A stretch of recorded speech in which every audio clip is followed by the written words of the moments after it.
Thank you, Mrs. President, honorable members. I think many are the people who feel their lives have been on pause while the world has been on fast forward, because the speed of the events and the enormity of the challenges are sometimes very difficult to grasp. And this has also been a time of soul-searching. People are re-evaluating their own lives. We are having wider debates on shared vaccines and shared values. But as I look back on this past year, and if I look at the State of the Union today, I see a strong soul in everything what we do. It was Robert Schuman who said, Europe needs a soul, an ideal, and the political will to serve this ideal. And Europe has brought those words to life in the last 12 months. In the biggest global health crisis for a century, we chose to go it together so that every part of Europe had access to the life-saving vaccines. In the deepest global economic crisis for decades, we chose to go it together with Next Generation EU. And in the gravest planetary crisis of all time, again, we chose to go it together with the European Green Deal. We did it together as a Commission, and I thank from the bottom of my heart my outstanding College of Commissioners for the enormous support during that time. We did it together as a Parliament with 27 member states, as one Europe, and I think we can be proud of it.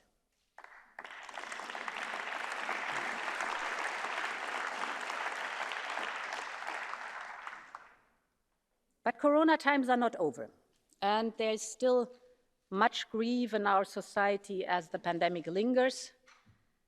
There are hearts we can never mend, life stories we can never finish, and time we can never give back to our young.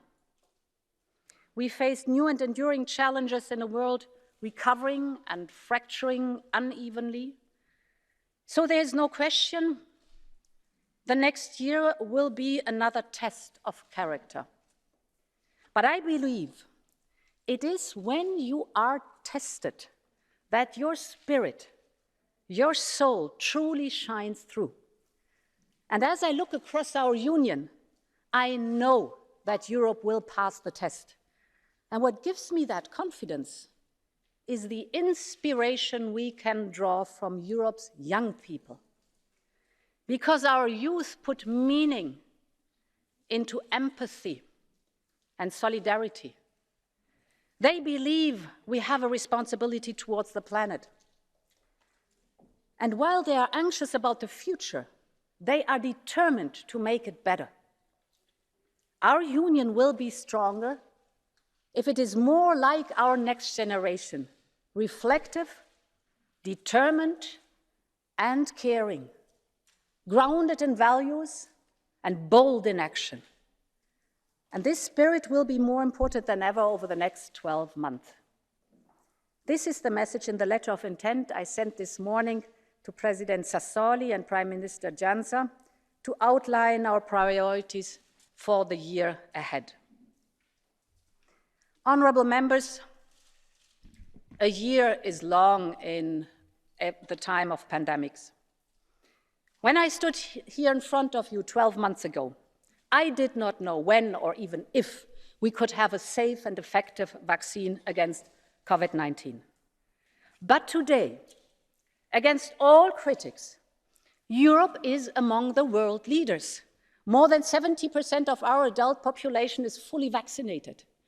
We were the only ones to share half of our vaccine production with the rest of the world. We delivered more than 700 million doses of vaccines to the Europeans. We delivered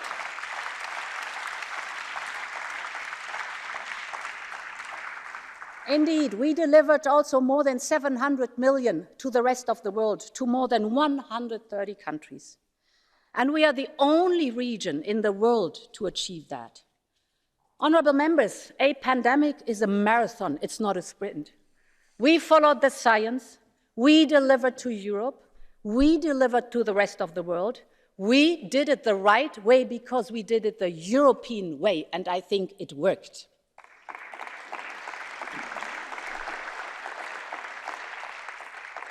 But while we have every reason to be confident, we have no reason to be complacent. Our first and most urgent priority is to speed up global vaccination.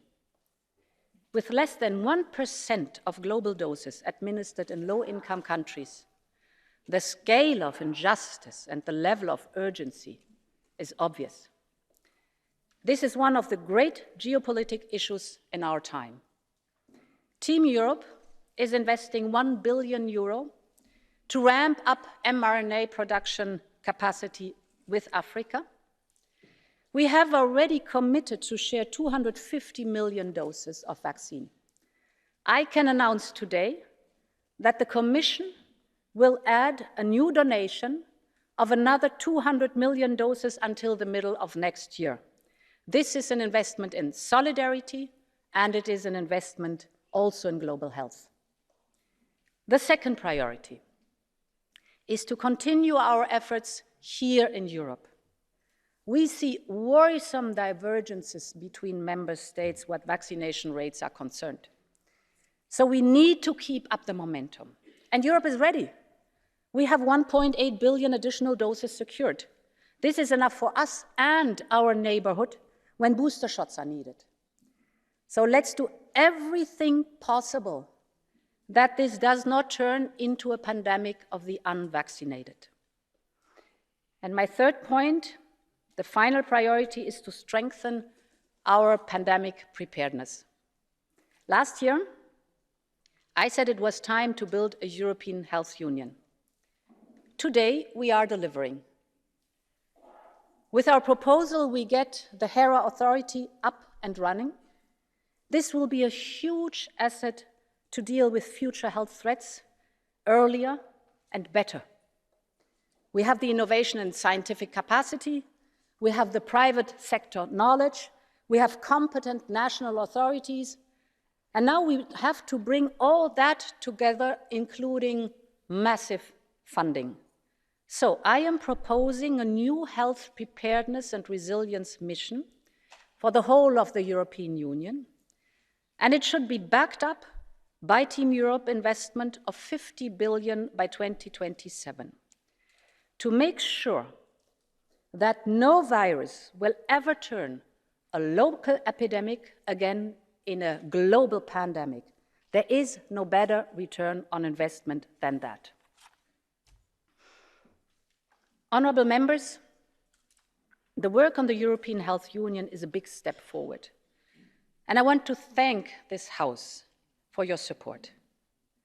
We have shown that when we act together, we can act fast. Take the EU digital certificate.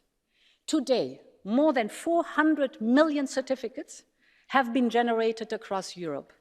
42 countries in 4 different continents are plugged in. We proposed it in March. You pushed hard. You helped enormously. 3 months later only, it was up and running. So while the rest of the world was talking about, Europe just did it.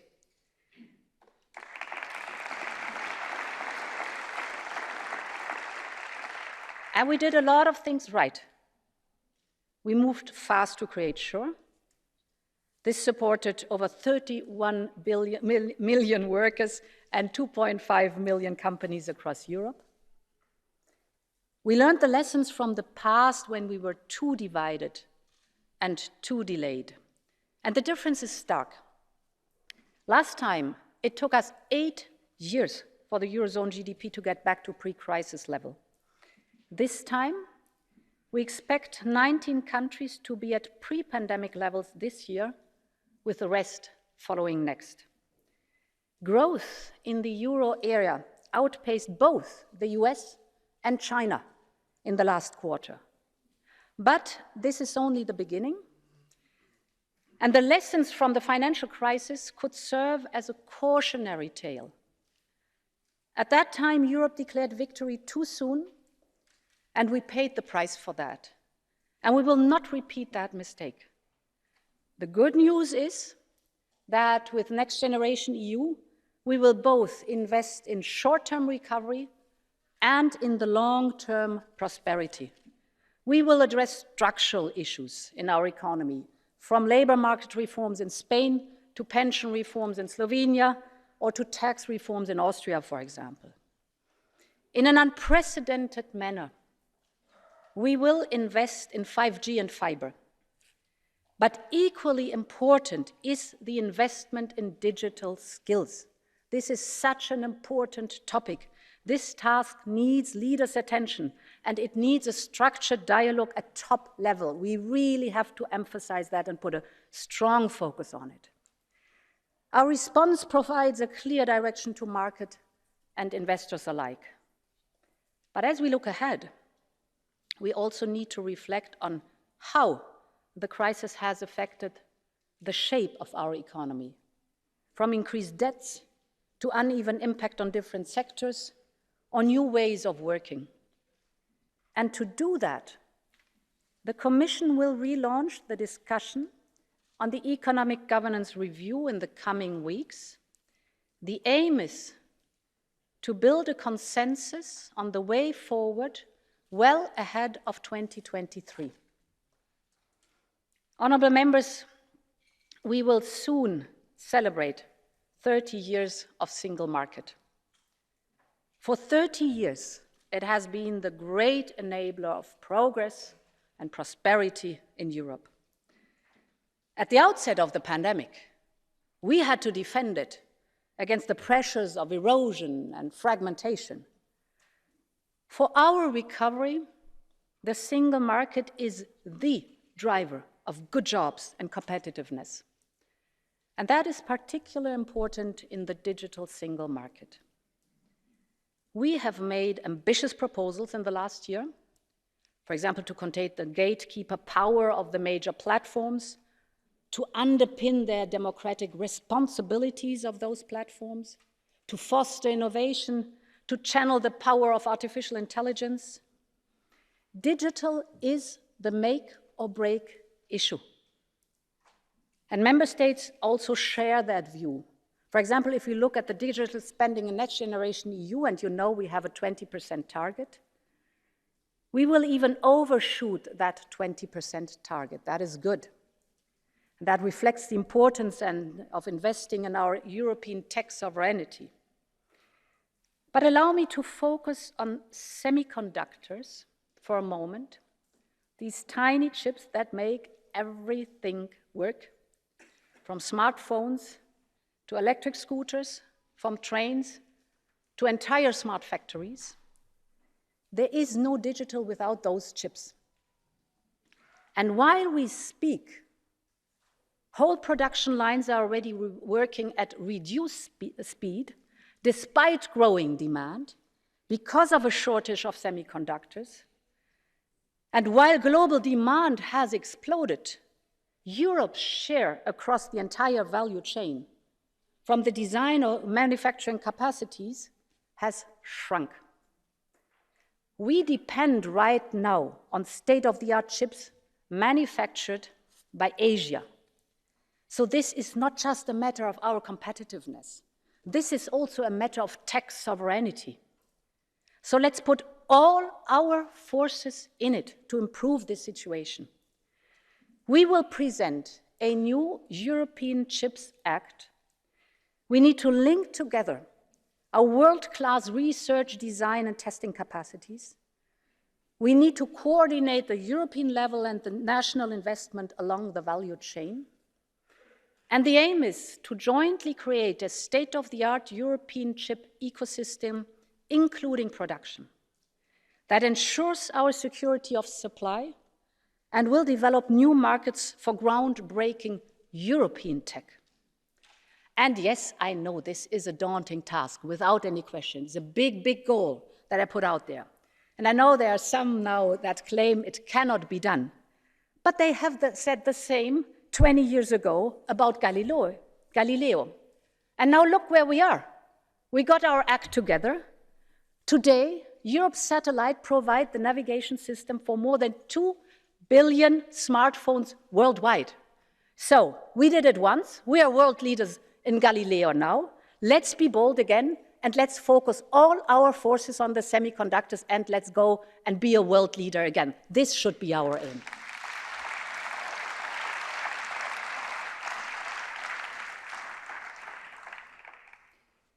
Mesdames et messieurs les députés, la pandémie a laissé de profondes cicatrices, impactant énormément notre économie sociale de marché. Soir après soir, nous étions tous là, à nos fenêtres, devant nos portes, pour applaudir les travailleurs de première ligne. Nous avons tous senti combien nous dépendions de ces travailleurs, de celles et ceux qui se dévouent pour un salaire inférieur, moins de protection, moins de sécurité. Les applaudissements se sont peut-être estompés, mais la force de nos émotions doit perdurer. Et c'est pourquoi la mise en œuvre du socle européen des droits sociaux est si importante. Il s'agit d'emplois décents, de conditions de travail justes, de soins de santé meilleurs et d'un bon équilibre de vie. Si la pandémie nous a appris une chose, c'est bien la valeur du temps, et qu'il n'y a point de temps aussi précieux que le temps consacré à nos proches. C'est ainsi que nous proposerons une nouvelle stratégie européenne de soins, afin que chaque homme et chaque femme puissent bénéficier des meilleurs soins possibles et trouver le meilleur équilibre de vie. Mais, mesdames et messieurs, l'équité sociale n'est pas seulement une question de temps. Elle est également une question d'équité fiscale. Dans notre économie sociale de marché, il est bon que les entreprises réalisent des profits. Mais si elles réalisent des profits, c'est bien grâce à la qualité de nos infrastructures, de notre sécurité sociale, de nos systèmes éducatifs. Alors, c'est la moindre des choses qu'elles payent leur juste contribution.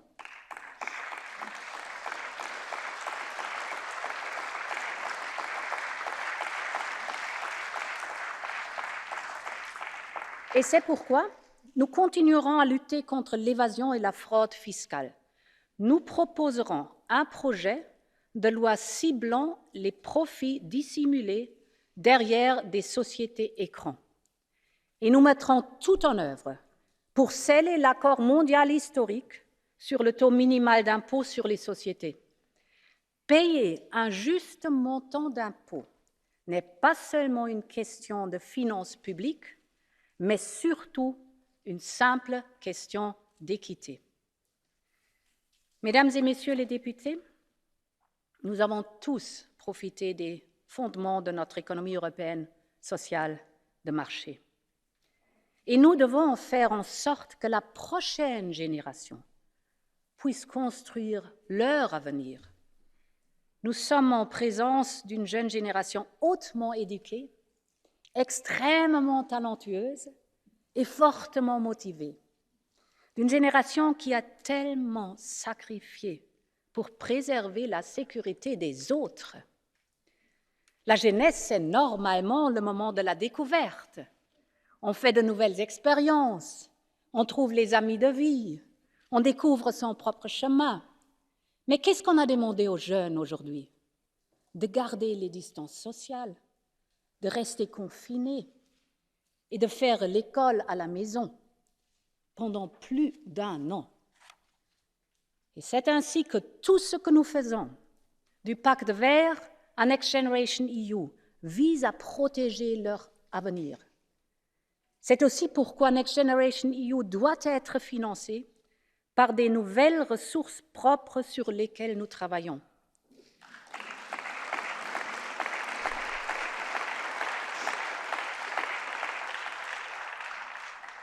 Mais nous devons également veiller à ne pas créer de nouvelles failles, parce que l'Europe a besoin de toute sa jeunesse. Nous devons encourager ceux qui tombent entre les mailles du filet, ceux qui n'ont pas d'emploi, ceux qui ne suivent ni enseignement ni formation. Pour eux, nous allons offrir un nouveau programme, ALMA. ALMA offrira à ces jeunes la possibilité d'une expérience professionnelle temporaire dans un autre État membre. Parce qu'ils méritent eux aussi de vivre une expérience comme Erasmus, pour acquérir des compétences, pour créer des liens et se forger leur propre identité européenne. Mais si nous voulons façonner notre union à leur image, les jeunes doivent pouvoir façonner l'avenir de l'Europe. Une union doit avoir une âme et une vision qui leur parlent. Comme Jacques Delors le demandait, et je cite, « Comment fera-t-on l'Europe si les jeunes ne voient pas en elle un projet collectif, une représentation de leur propre avenir ?» Et c'est pourquoi nous proposerons de faire 2022 l'année de la jeunesse européenne.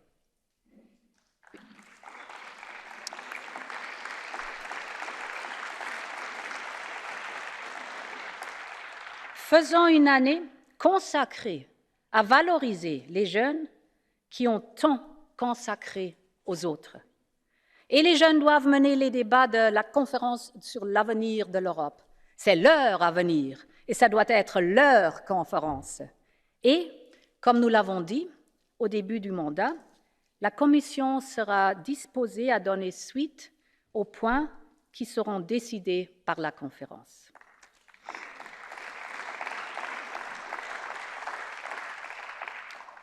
Honourable members, this is a generation with a conscience. They are pushing us to go further and faster to tackle the climate crisis. And the events of the summer only served to explain why. We saw floods in Belgium and Germany, and wildfires burning from Greece to the hills in France. And if we don't believe our own eyes, we only have to follow the science.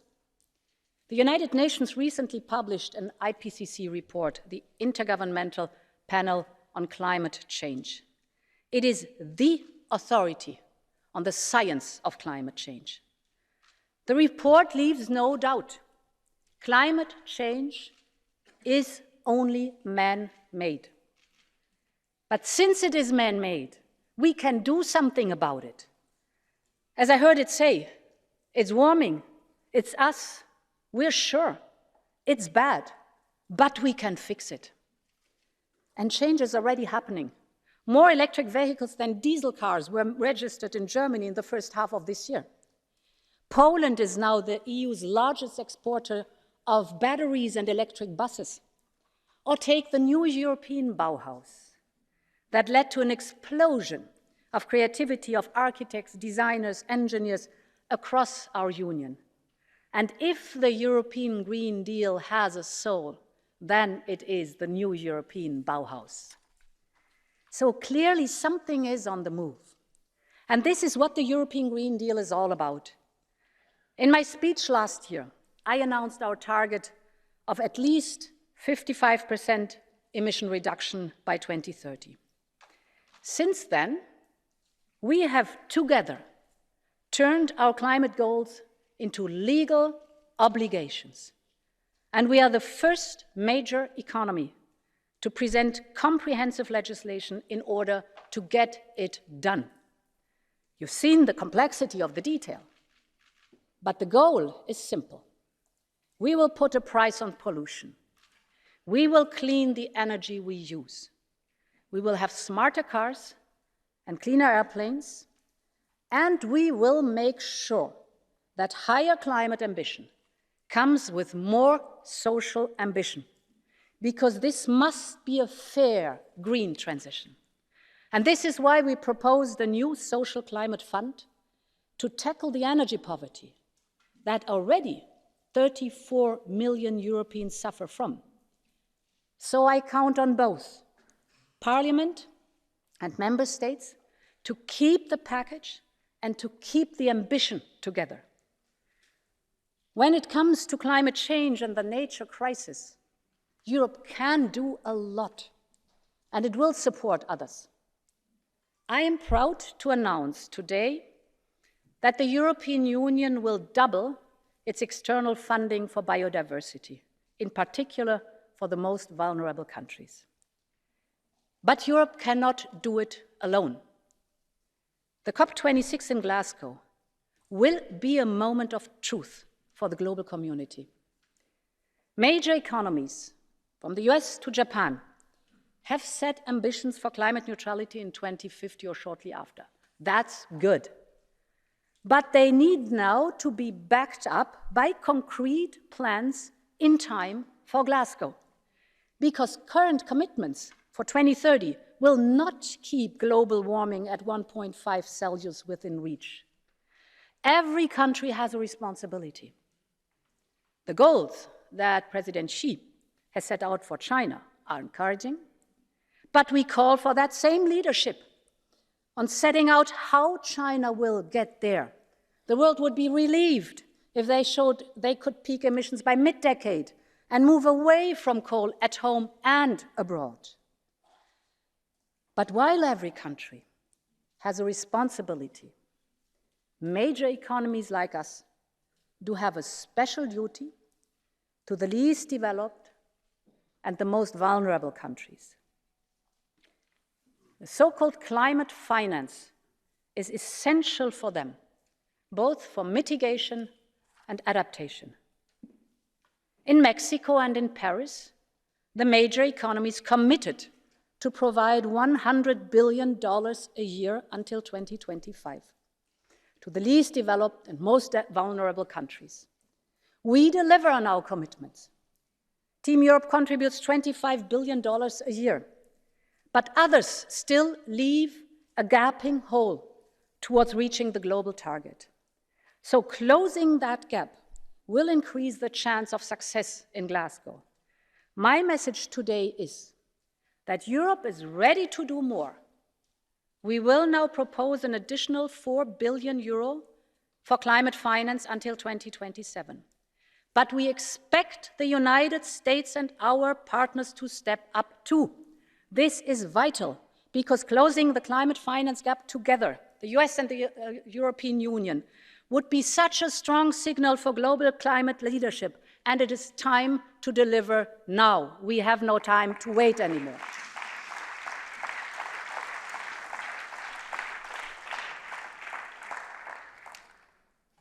Honourable members, this climate and economic leadership is central to Europe's global and security objectives.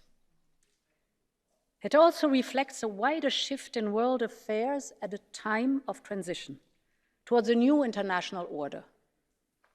We are entering a new era of hyper-competitiveness, an era in which some stop at nothing to gain influence, from vaccine promises to high-interest loans, from missiles to misinformation. An era of regional rivalries and major powers refocusing their attention towards each other. Recent events in Afghanistan are not the cause of this change, but they are a symptom of it. And first and foremost, I want to be clear. We stand by the Afghan people.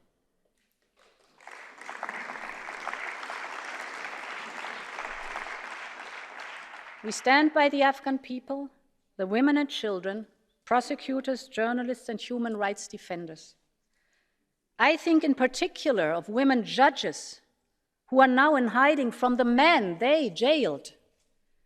They have been put at risk for their contribution to justice and the rule of law.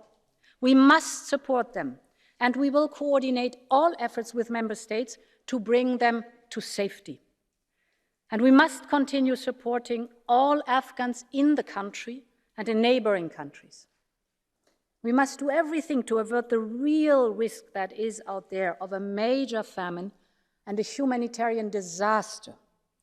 And we will do our part. We will increase again humanitarian aid for Afghanistan by 100 million euro.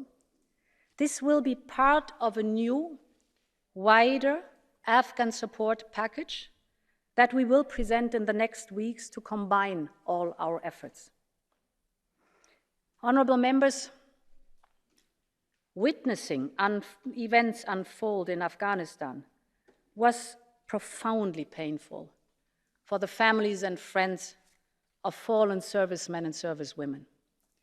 We bow to the sacrifice of those soldiers, diplomats, and aid workers who laid down their lives for our common cause. To make sure that their service will never be in vain, we have to reflect on how this mission could end so abruptly. They are deeply troubling questions that allies will have to tackle within NATO. But there is simply no security and defense issue where less cooperation is the answer. So we need to invest in our joint partnership and draw on each side's unique strength.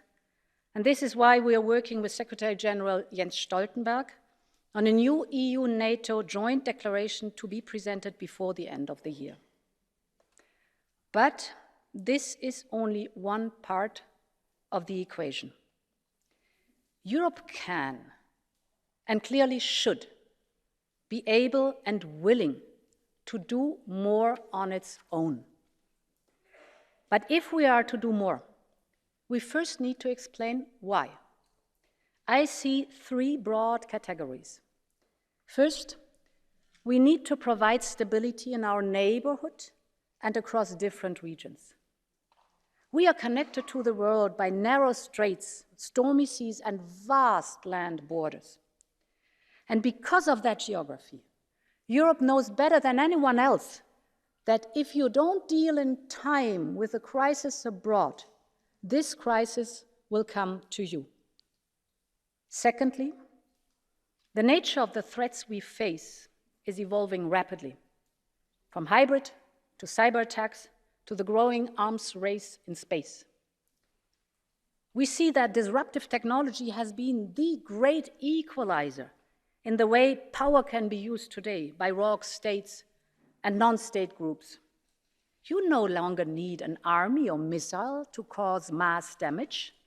You can paralyze industrial plants, city administrations, and hospitals. All you need is your laptop. You can disrupt entire elections with a smartphone and an internet connection. And the third reason is that our European Union is a unique security provider. There will be missions where NATO or the United Nations will not be present, but where Europe should be. On the ground, our soldiers work side by side with police officers, lawyers, and doctors, with humanitarian workers and human rights defenders, with teachers and engineers. We can combine military and civilian alongside with diplomatic and development. And we have a long history in building and protecting peace. The good news is that over the past years, we have started to develop kind of a European defense ecosystem. But what we need now is the European Defense Union. In the last weeks, there have been many discussions on expeditionary forces, on what type and how many we need, battle groups and EU entry forces. This is no doubt part of the debate, and I think it will be part of the solution. But the more fundamental issue is why this has not worked in the past. You can have the most advanced forces in the world, but if you're never prepared to use them, of what use are they? What has held us back until now is not just a shortfall of capacity, it is the lack of political will.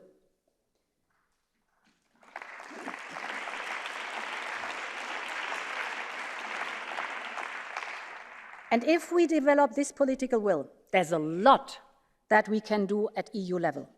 Allow me to give you three concrete examples. First, We need to build a foundation for collective decision-making, and this is what I call situational awareness. We fall short if member states active in the same reason do not share their information at the EU level. It is vital that we improve intelligence cooperation, but this is not just about intelligence in the narrow sense. It is about bringing together the knowledge from all services and all sources, from space to police trainers, from open source to development agencies. The European Union could have a unique scope and depth of knowledge. It's out there. But we can only use that information and make decisions if we have the full picture. And this is currently not the case. We have the knowledge, but it is disjoint. We have the information, but it is fragmented. And this is why the European Union could consider its own joint situational awareness center to fuse all of these different pieces of information and to be better prepared, to be fully informed, and thus to be able to decide. Secondly, we need to improve interoperability. This is why we're already investing in common European platforms from fighter jets to drones and cybers, you know that. But we have to keep thinking of new ways to use all the possible synergies.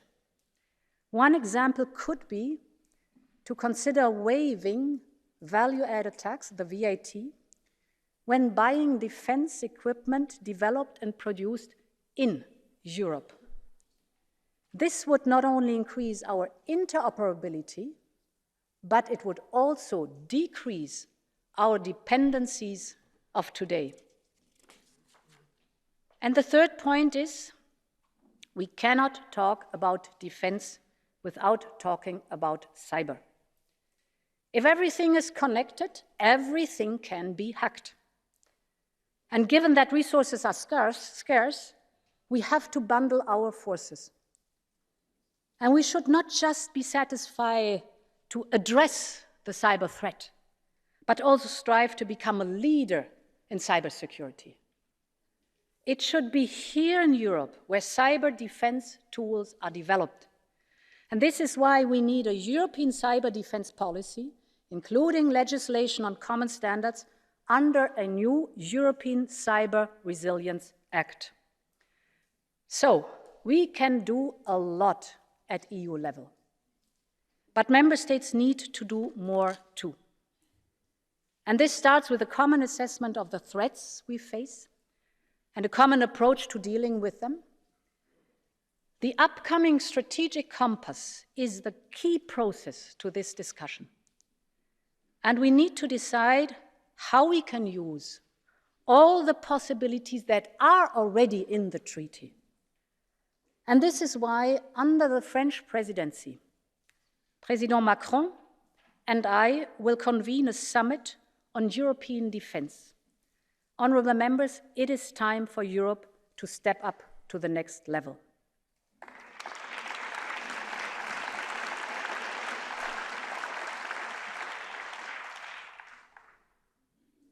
In a more contested world, protecting our interests is not only about defending ourselves. It is also about forging strong and reliable partnerships. This is not a luxury. It is essential for our future stability, security, and prosperity. And this work starts by deepening our partnership with our closest allies. With the United States, we will develop our new agenda for global change, from the new Tech and Technology Council to health security and sustainability. The European Union and the United States will always be stronger together. And of course, the same goes for our neighbors in the Western Balkans. Before the end of the month, I will travel to the region to send a strong signal of our commitment to the accession process. We owe it to all those young people who believe in a future in Europe.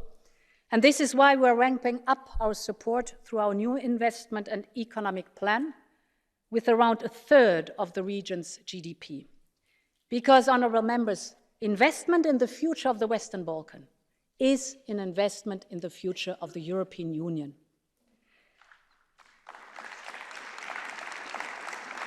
And we will also continue investing in our partnership in our neighborhood, from stepping up our engagement in the Eastern Partnership to implementing the new agenda of the Mediterranean and continuing to work on the different aspects of our relationship to Turkey.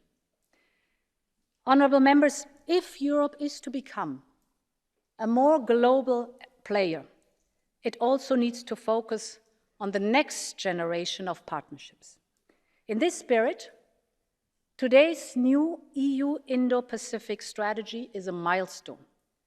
It reflects the growing importance of the region to our prosperity and our security, but it also reflects the fact that autocratic regimes use it to try to expand their influence. Europe needs to be more active and to be more present in the region. So, we will work together to deepen trade links, strengthen global supply chains, and develop new investment projects on the green and digital technologies.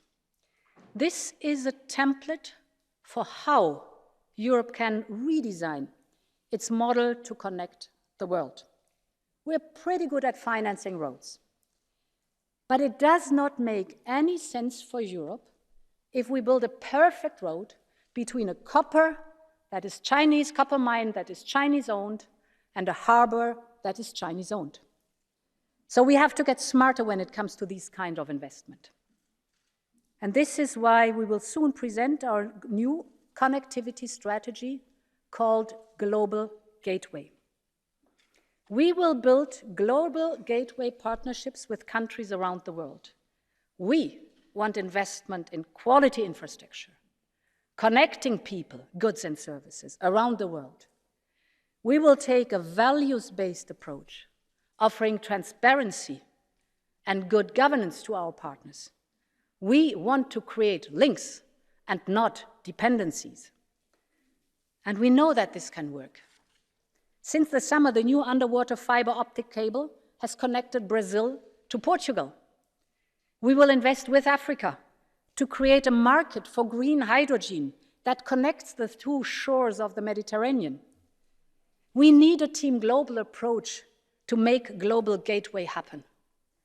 We will connect institutions and investment banks and business community, and we will make this a priority for regional summits, starting with the next EU-Africa summit in February. We want to turn Global Gateway into a trusted brand around the world. And let me be very clear about one more point. Doing business around the world is good. Global trade around the world, that is good and necessary. But this can never, ever be done at the expense of people's dignity and freedom. Today, there are around 25 million people out there who are threatened or coerced into forced labor. We can never accept that they are forced to make products and that these products then end up for sale here in shops in Europe. So we will propose a ban on products on our market that have been made by forced labor, because human rights are not for sale at any price.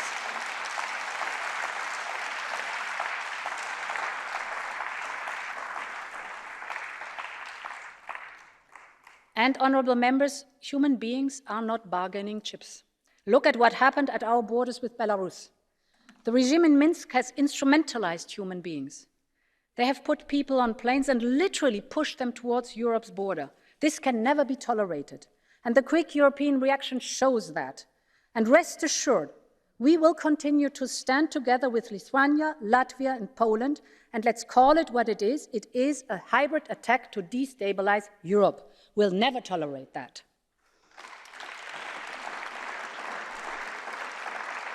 These are not isolated events. We saw similar incidents at other borders, and we can expect to see it again. And this is why, as part of our work on Schengen, we will set out new ways to respond to such aggression and ensure unity in protecting our external borders. But as long as we do not find common ground on how to manage migration, Our opponents will continue to target this. Meanwhile, human traffickers continue to exploit people through deadly routes across the Mediterranean. And these events show us that every country has a stake in building a European migration system. The new Pact on Migration and Asylum gives us everything we need to manage the different types of situations we face. All the elements are there. This is a balanced and humane system that works for all member states in all circumstances. We know that we can find common ground. But in the years since the Commission presented the pact, progress has been painfully slow. And I think this is the moment now for European migration management policy. So I urge this House and the member states to speed up the process. This ultimately comes down to a question of trust. Trust between member states, trust for Europeans that migration can be managed, trust that Europe will always live up to its enduring duty to the most vulnerable and most in need. I know that there are many strongly held views on migration in Europe, but I believe the common ground is not so far away. Because if you ask most Europeans, they would agree that we should act to curb irregular migration, but they would also agree that we have to act to provide a refuge to those forced to flee. They would agree that we should return those who have no right to stay, but they would also agree that we should welcome those who come here legally and make such a vital contribution to our society and our economies. And we should all agree that the topic of migration should never be used to divide us. I am convinced that there is a way that Europe can build trust amongst us when it comes to migration. Meine Damen und Herren Abgeordnete, Gesellschaften, die auf Demokratie und gemeinsame Werte bauen, stehen auf einem stabilen Fundament. Sie trauen dem Menschen etwas zu. Und so entwickeln sich neue Ideen, so entsteht Veränderung, so überwinden wir Unrecht. Das Vertrauen auf genau diese gemeinsamen Werte, das führte unsere Gründerväter und Gründermütter zusammen nach dem Zweiten Weltkrieg. Und es sind genau die gleichen Werte, die die Freiheitskämpfer einten, die vor nun mehr als 30 Jahren den eisernen Vorhang niederrissen. Sie wollten Demokratie. Sie wollten ihre Regierung frei wählen. Sie wollten den Rechtsstaat. Vor Gericht sollen alle gleich sein. Sie wollten der Bespitzelung und staatlicher Spionage ein Ende setzen und die Korruption bekämpfen. Sie wollten die Freiheit, anders zu sein als die Mehrheit. Oder wie es der ehemalige tschechische Präsident Václav Havel so wunderbar auf den Punkt gebracht hat, sie wollten, und ich zitiere, alle diese großartigen europäischen Werte. Es sind diese Werte, die dem kulturellen, religiösen und humanistischen Erbe Europas entstammen. Sie sind Teil unserer Seele, Teil dessen, was uns heute ausmacht. Und diese Werte sind nun in unseren europäischen Verträgen verankert. Und wir haben uns alle dazu verpflichtet, sie einzuhalten, als wir als freie und souveräne Staaten Teil dieser Union wurden. Wir sind entschlossen, diese Werte zu verteidigen. Und wir werden in dieser Entschlossenheit niemals nachlassen. Unsere Werte sind durch unsere Rechtsordnung garantiert und die Urteile des Europäischen Gerichtshofs sichern sie. Und diese Urteile sind bindend. Und wir achten darauf, dass sie eingehalten werden. Und zwar in jedem Mitgliedstaat unserer Union. Denn der Schutz der Rechtsstaatlichkeit ist nicht nur ein Ziel, er ist auch harte Arbeit und ein tägliches Ringen um Verbesserung.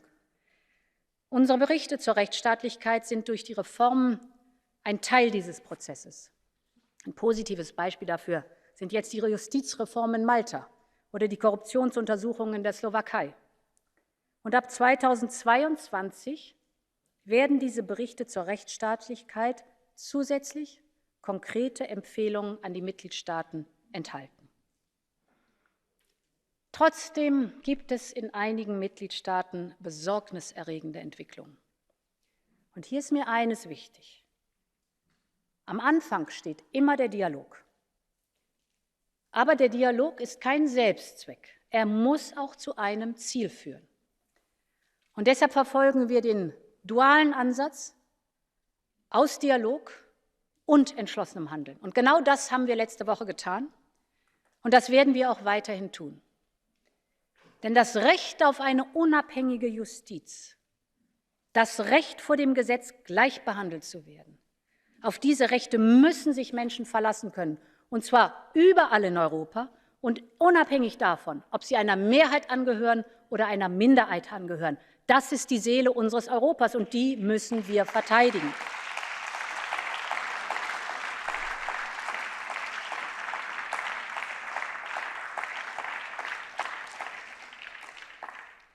Und meine Damen und Herren Abgeordnete, der europäische Haushalt ist die in Zahlen gegossene Zukunft unserer Union.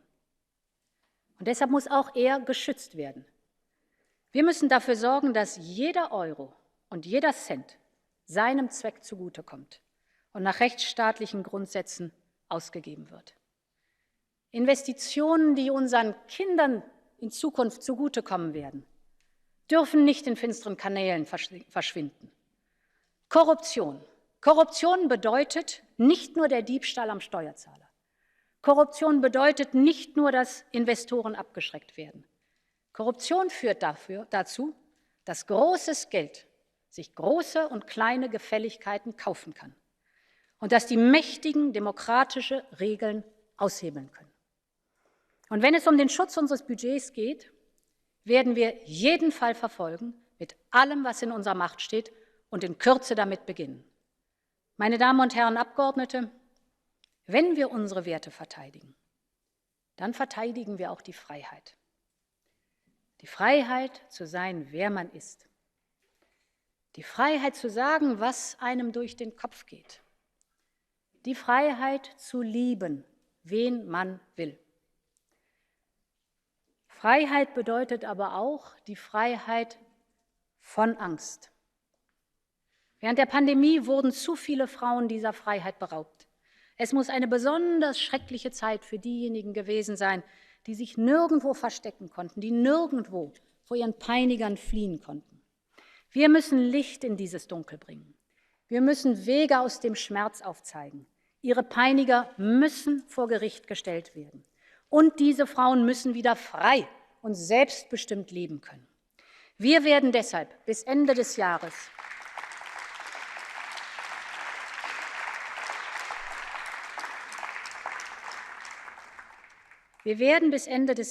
ein Gesetz zur Bekämpfung von Gewalt gegen Frauen auf den Weg bringen. Es geht um wirksame Strafverfolgung, um Prävention und Schutz, online wie offline. Es geht um die Würde jeder Einzelnen und es geht um Gerechtigkeit. Und auch das ist die Seele Europas und dafür werden wir kämpfen. Meine Damen und Herren Abgeordnete, lassen Sie uns zum Schluss auf eine Freiheit blicken, die allen anderen Freiheiten eine Stimme gibt. Und das ist die Medienfreiheit. Journalistinnen und Journalisten werden angegriffen, einfach nur, weil sie ihre Arbeit machen.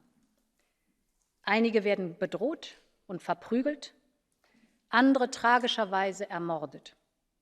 Mitten in unserer Union möchte ich hier einige Namen nennen. Daphne Caruana Galizia, Jan Kuciak, Peter de Vries. Ihre Geschichten mögen sich in den Details unterscheiden, doch eines ist ihnen gemeinsam. Sie haben für unser Recht auf Information gekämpft und dafür sind sie gestorben. Information ist ein öffentliches Gut. Wir müssen diejenigen schützen, die Transparenz schaffen, die Journalistinnen und Journalisten. Und deshalb haben wir heute eine Empfehlung zum besseren Schutz von Journalistinnen und Journalisten vorgelegt. Und wir müssen denjenigen Einhalt gebieten, die die Medienfreiheit bedrohen. Medienhäuser sind nicht einfach x-beliebige Wirtschaftsunternehmen. Ihre Unabhängigkeit ist essentiell. Und deshalb braucht Europa ein Gesetz, das diese Unabhängigkeit sichert. Und genau ein solches Medienfreiheitsgesetz werden wir im nächsten Jahr vorlegen. Denn wenn wir die Freiheit der Medien verteidigen, dann verteidigen wir auch unsere Demokratie.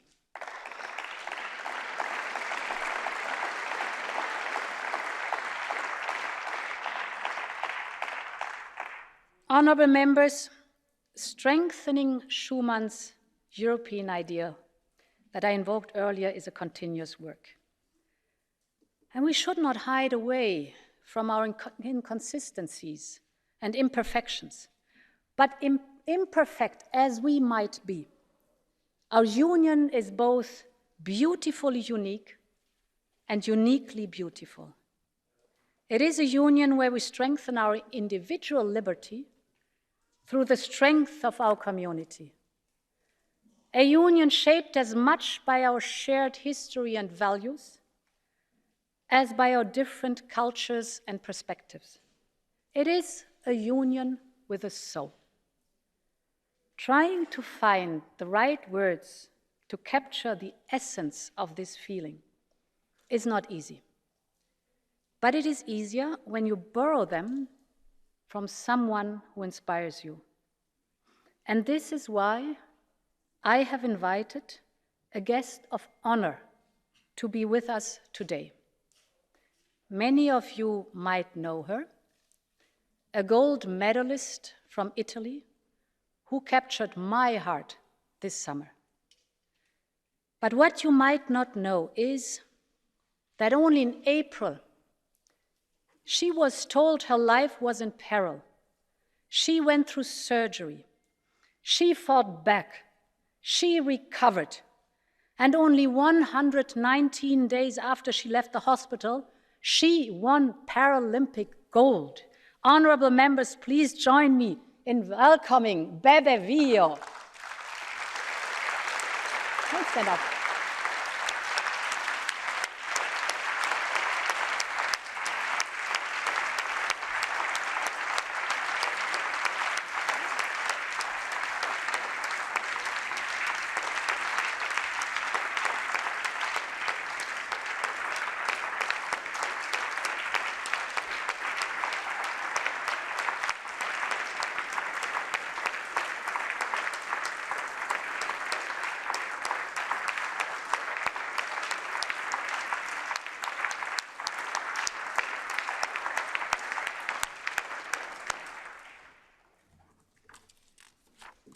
Bebe has overcome so much, so young. Her story is one of rising against all odds, of succeeding thanks to talent, tenacity, and unrelenting positivity. She is the image of her generation, a leader and advocate for the causes she believes in. And she has managed to achieve all of that by living up to her belief that if it seems impossible, then it can be done. Se sembra impossibile, allora si può fare.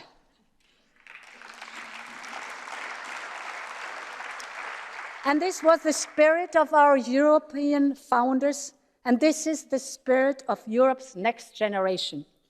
So let's be inspired by Bebe and by all the young people who change our perception of the possible, who show us that you can be what you want to be and that you can achieve whatever you believe in. Honorable members, that is the soul of Europe. That is the future of Europe. Let's make it stronger. Viva l'Europa!